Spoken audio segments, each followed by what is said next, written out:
اعوذ باللہ من الشیطان الرجیم بسم اللہ الرحمن الرحیم رب اشرح لی صدری ویسر لی امری واحلل عقدۃ من لسانی یفقہوا قولی۔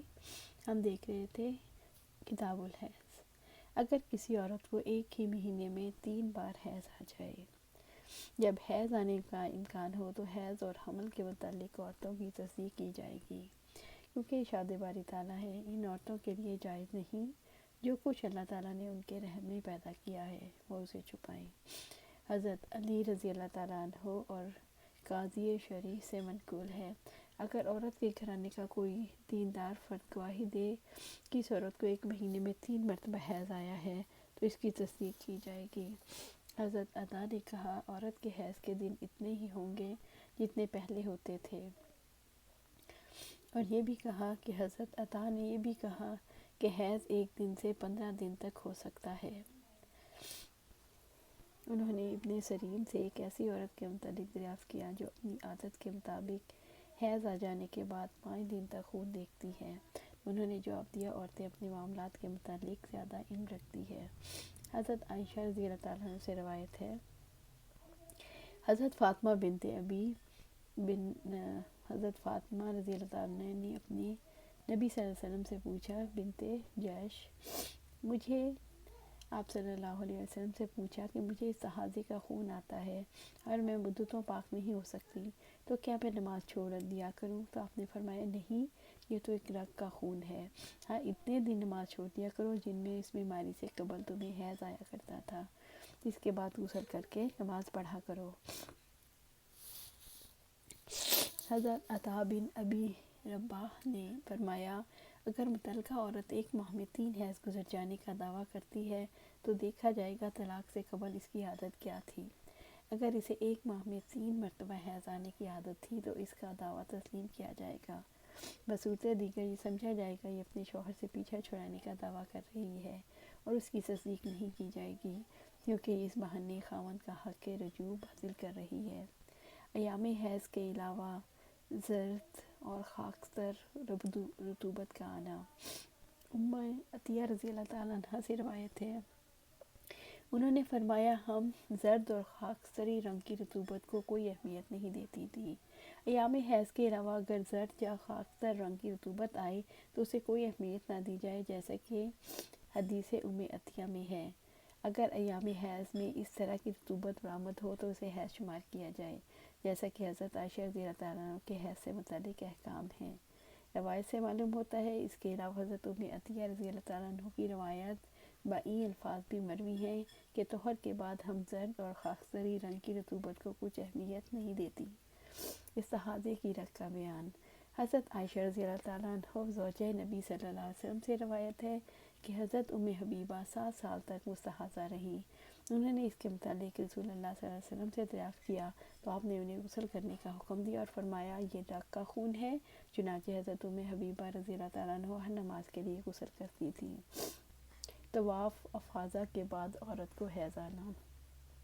حضرت عائشہ رضی اللہ تعالیٰ عنہ زوجہ نبی صلی اللہ علیہ وسلم حضرت عائشہ رضی اللہ تعالیٰ عنہ زوجہ نبی صلی اللہ علیہ وسلم سے روایت ہے، انہوں نے آپ صلی اللہ علیہ وسلم سے عرض کیا، اے اللہ کے رسول، صفیہ بنت حیی رضی اللہ تعالیٰ عنہ کو حیض آ گیا ہے۔ آپ صلی اللہ علیہ وسلم نے فرمایا شاید وہ ہمیں مدینہ جانے سے باز رکھے گی، کیا اس نے تمہارے ساتھ طواف زیارت نہیں کیا؟ انہوں نے عرض کیا کیوں نہیں؟ آپ نے فرمایا پھر وہ رخت سفر باندھے۔ حضرت عبداللہ بن عباس رضی اللہ تعالیٰ عنہ سے روایت ہے، انہوں نے فرمایا اگر حائضہ کو عذر حیض شروع ہو جائے تو وہ طواف وداع کے بغیر مکے سے روانہ ہو سکتی ہے۔ حضرت ابن عمر رضی اللہ تعالیٰ عنہ پہلے اس حالت میں مکے سے واپس ہونے کی اجازت نہیں دیتے تھے۔ حضرت طاؤس کہتے ہیں پھر میں نے انہیں فرماتے سنا وہ طواف وداع کے بغیر واپس جا سکتی ہیں کیونکہ رسول اللہ صلی اللہ علیہ وسلم نے انہیں جانے کی اجازت دے دی تھی۔ طواف کی 3 اقسام ہیں۔ طواف قدوم، اسے طواف تحیہ بھی کہا جاتا ہے، بیت اللہ میں داخل ہوتے ہی پہلے یہ طواف کیا جاتا ہے۔ اگر کوئی عورت حالت حیض میں مکہ پہنچے تو یہ طواف ساقط ہو جاتا ہے۔ طواف افاضہ، اسے طواف زیارت بھی کہا جاتا ہے، یہ حج کا رکن ہے۔ یہ طواف ذوالحجہ کی 10 تاریخ کو کیا جاتا ہے۔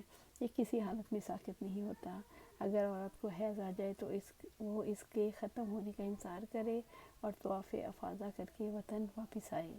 طواف وداع، اسے طواف صدر بھی کہتے ہیں، جو وطن واپسی کے وقت کیا جاتا ہے۔ اگر کوئی عورت حالت حیض میں ہے تو طواف وداع بھی ساقط ہو جاتا ہے۔ جب مستحاضہ کو خون آنا بند ہو جائے، ابن عباس رضی اللہ تعالیٰ فرماتے ہیں مستحاضہ کا جب خون بند ہو جائے تو غسل کرے اور نماز پڑھے، اگرچہ یہ بندش تھوڑی دیر کے لیے ہو۔ جب وہ نماز پڑھ سکتی ہے جس کی اہمیت بہت زیادہ ہے تو اس کا شوہر بدرجہ اولیٰ اس کے پاس آ سکتا ہے۔ حضرت عائشہ رضی اللہ تعالیٰ عنہ سے روایت ہے، انہوں نے کہا نبی صلی اللہ علیہ وآلہ وسلم نے فاطمہ بنت ابی جیش سے فرمایا جب حیض کے ایام آئیں تو نماز چھوڑ دو اور جب حیض کے ایام گزر جائیں تو خون کو دھو ڈالو اور نماز ادا کرو۔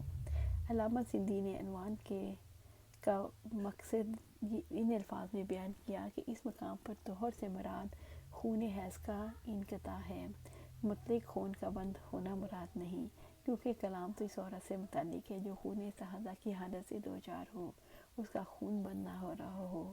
مقصد یہ ہے کہ عورت جس وقت دیکھے کہ طہر شروع ہو گیا ہے، گویا استحاضے کا خون آتا رہے تو فوراً غسل کر کے نماز شروع کر دے۔ نفاس والی عورت کا جنازہ اور اس کا طریقہ۔ حضرت سمرہ بن جندب سے روایت ہے ایک عورت کا زچگی میں انتقال ہو گیا تو نبی صلی اللہ علیہ وسلم نے اس کی نماز جنازہ پڑھی اور جنازہ پڑھتے وقت اس کے درمیان قبر کے سامنے کھڑے ہوئے۔ اس مسئلے کی ضرورت اس لیے پیش آئی کہ نفاس کی حالت نجاست کی حالت ہے اور اس حالت میں اسے موت آئی ہے، گویا موت آنے سے نجاست مستقر ہو گئی۔ اب سوال یہ ہے نفاس کی حالت نجاست جب موت سے برقرار ہو گئی تو اس پر نماز جنازہ کی اجازت ہوگی۔ امام بخاری نے حدیث سے ثابت فرمایا نفاس میں مرنے والی عورت کا جنازہ پڑھنا صحیح ہے۔